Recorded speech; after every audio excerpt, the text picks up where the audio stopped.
It's Q&A celebration time, or it was about 2 months ago. I just imagine, right, that this video came out about 2 months ago. Shush. So, to celebrate hitting 10,000 subscribers, I put out a thing, definitely not about 2 months ago, saying that I would do a Q&A, and a bunch of people have sent in some questions, so here is me answering those questions. So I thought I'd hit up the questions on the community tab first, which I have on my laptop down here that you can't see. So the first question is, did you ever hear of the tragedy of Darth Plagueis the Wise? No. Simple, short answer there, really. Next question. Who does the dialogue for the mini characters? There's lots of slang. Me, I do everything. Yeah, basically, if there is anything that's done on this channel, it's me. That's why it takes so long to do things. How are you finding online learning at university, and have you had to go into quarantine yet? So, my university actually does a blended teaching thing. So, I have in-person seminars, but, lectures are online. Although, actually, in terms of January, I don't go back till, February, so until then it will be online. But certainly, having in-person seminars is great, but the online bit for lectures, not so great. Wouldn't recommend.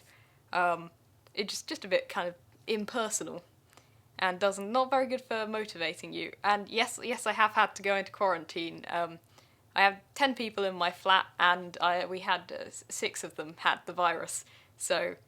mysteriously, I got tested and I came back negative, so I'm not really sure how that happened, but I got away with it. It was good. How was lockdown for your mental health? Stay safe. Oh, there's some cute little hearts as well. Thank you.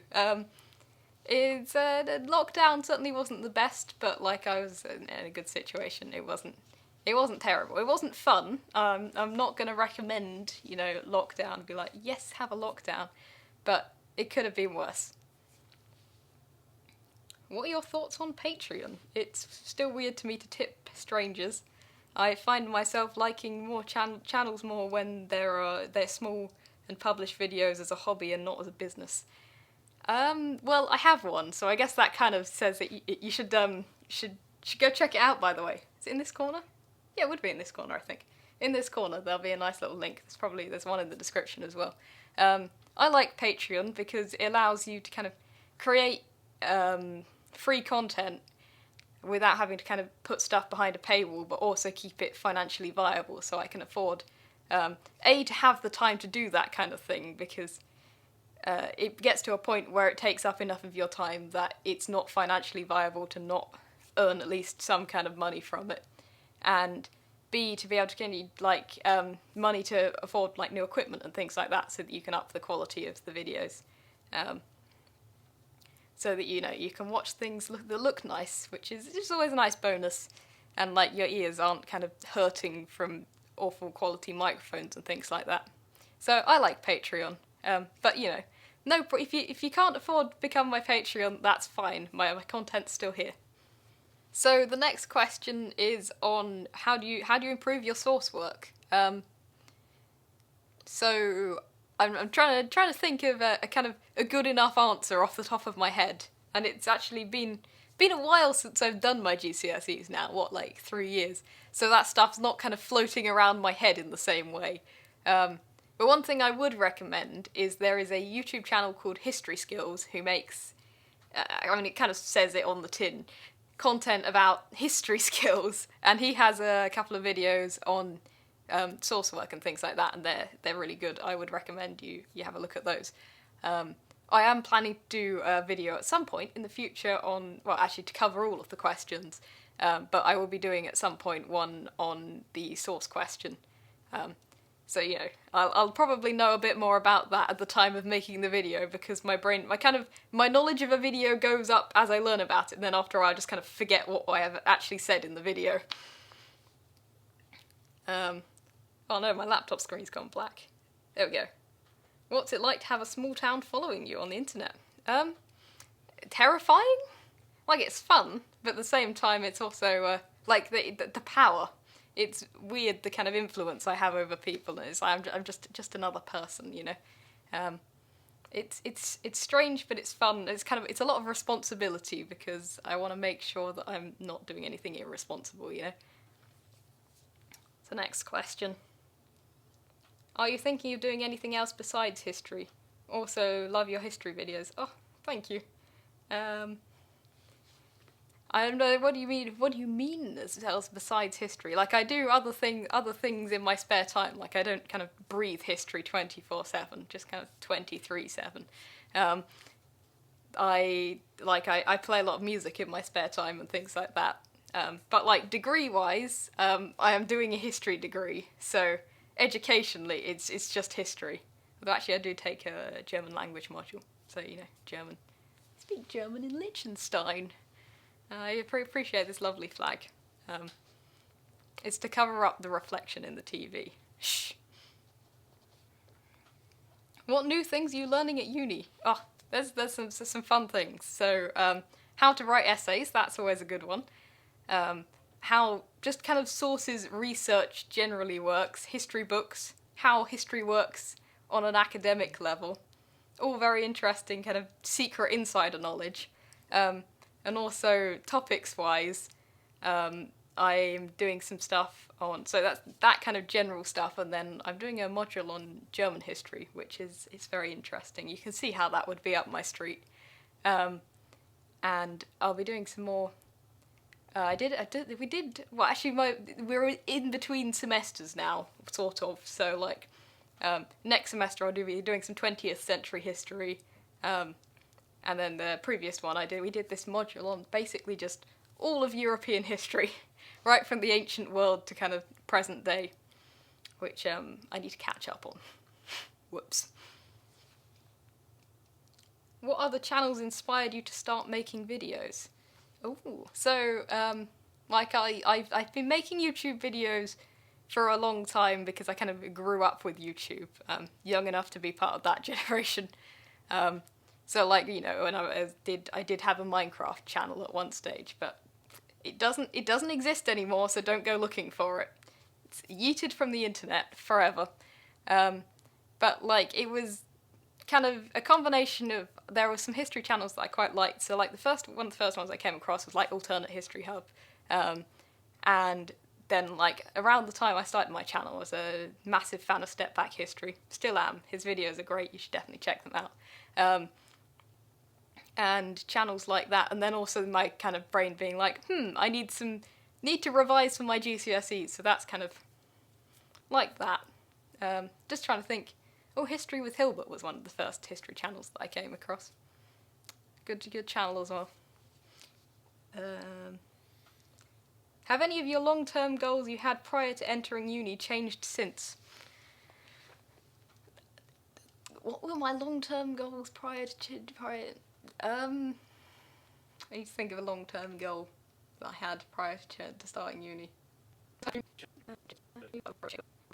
I've had a think, discussed this with my dad, and we can't think of anything that's particularly changed. So unsatisfying answer there. What's your dream job? Ooh, well, I'd quite like to do something in education, but I don't know if that sounds... A dream sounds a bit more like dramatic, unreachable. But yeah, no. Something education-wise, potentially being a teacher is what I'd like to do in the future. But, you know, we'll see when we get there. I'm not in the future yet. Actually, in the past, talking to you. How do you research for the...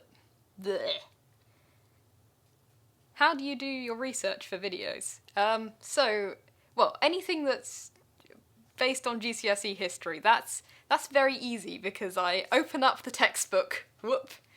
Saves me a lot of hassle because, well, one of the longest processes for most history YouTubers is research. Takes ages. Makes me feel like I'm kind of cheating. But when it's stuff that's not related to that, I haven't actually made any properly research-based videos since going to uni, but my method used to be kind of essentially Google, whereas now I actually have being at uni, I now have access to proper history books, and also now have some of the skills to actually know how to research things properly.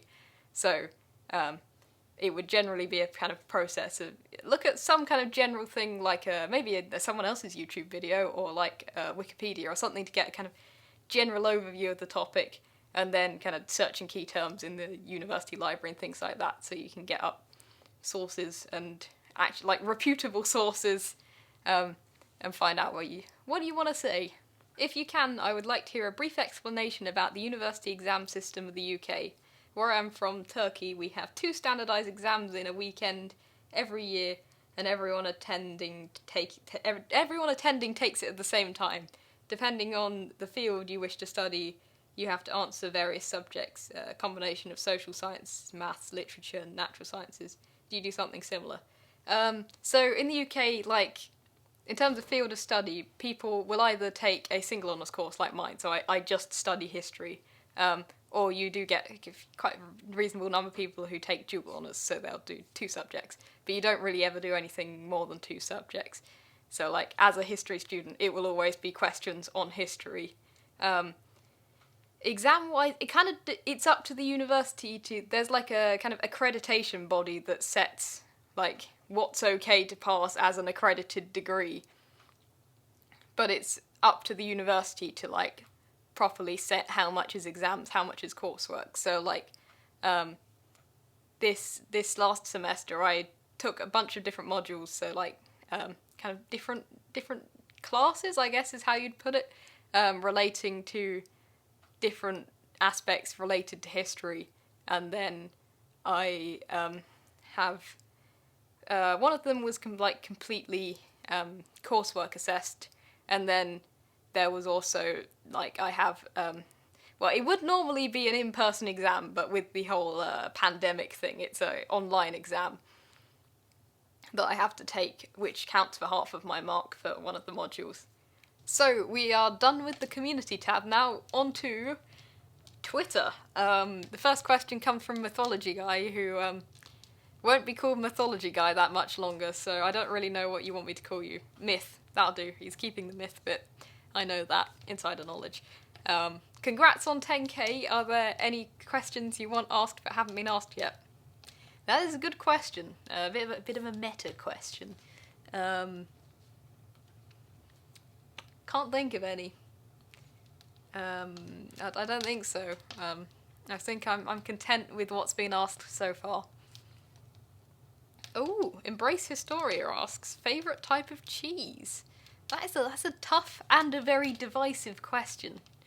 I have cheddar on a lot of things. Like, cheddar's kind of the cheese that I eat at university because it's the cheese that I can afford. And I grew up with Red Leicester, so that has a special place in my heart. That's such a ridiculous phrase. I like soft cheese as well. So, like, cream cheese is good. But also, like, brie and camembert. Port Salut, used to be a big fan of that when I was younger. And Babybel, or as I prefer to call it, circle cheese. Much better name. I think it should catch on. So, that doesn't really answer your question, but hopefully that gives you an idea in my cheese preferences. Byron says, will you answer my 16 marker? I say, bog off. How did you gain an interest in history?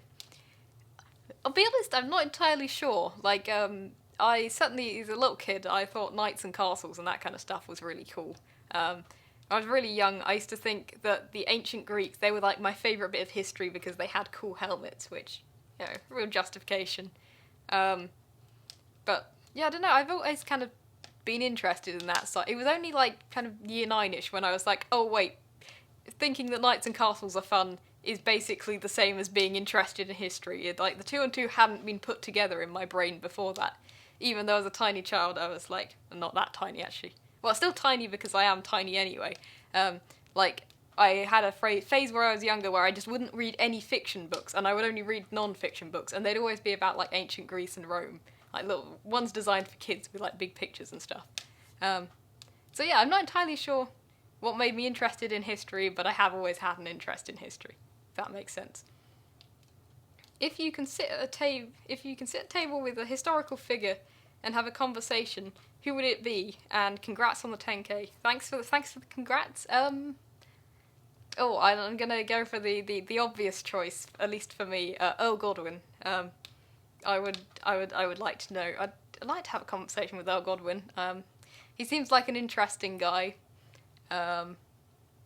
He sounds fun. I don't know, in my brain he's a fun guy. A little bit kind of murderous tendencies, so I might watch my back. But sounds fun. Although I'm pretty sure he died at a dinner table, didn't he? So that'd be a bit might ruin the night if he decided to die midway through my dinner. Would prefer it if he didn't do that. But yeah, that's my answer. That's the last question. Well, I don't think there's anything else I need to say. Thank you for watching. Hope you appreciate your questions being answered. More videos coming sometime in the future. I actually have one that's ready to go that I can release soon, I think. That's good. Yes. Once my coursework is in, I'll be back on the kind of video making train. So look forward to that. We're South Yay Harla.